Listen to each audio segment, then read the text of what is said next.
हम दुर्योधन को as a villain लेते हैं। यदि आप देखें तो दुर्योधन में किसी बात में कमी नहीं थी।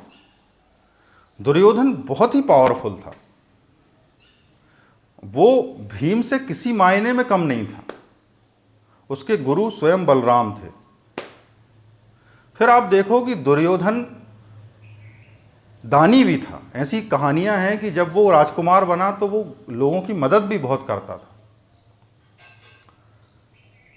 और भी कई गुण थे दुर्योधन में। दुर्योधन ने जब देखा कि एक लड़का है, बड़ा शक्तिशाली है, बड़ा इंटेलिजेंट है, बहुत अच्छी उसकी युद्ध कला है, उसने तुरंत कर्ण को अपना मित्र बना लिया।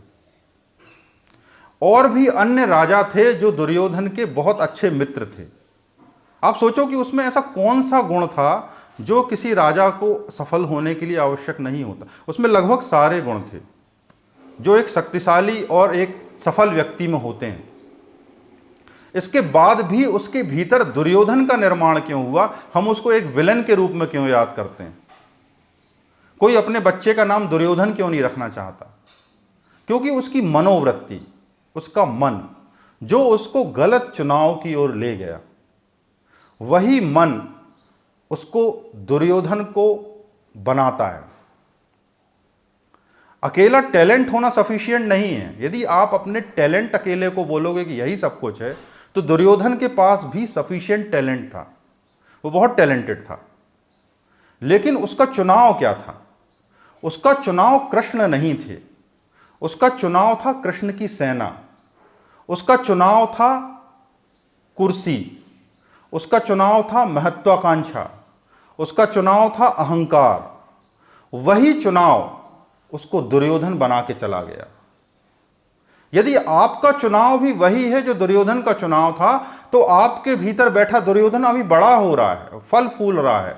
कल वही दुर्योधन जब उसकी शाखाएं बढ़ जाएंगी, उसमें विषैले फल बनेंगे, तब आपको दुख होगा।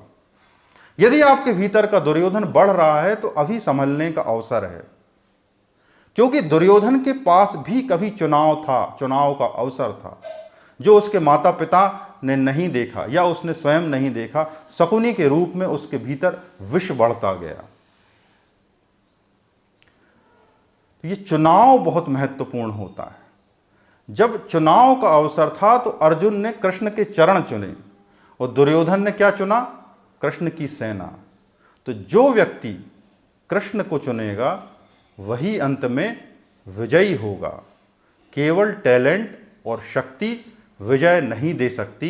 यही इस कहानी का सार है। सुनने के लिए धन्यवाद।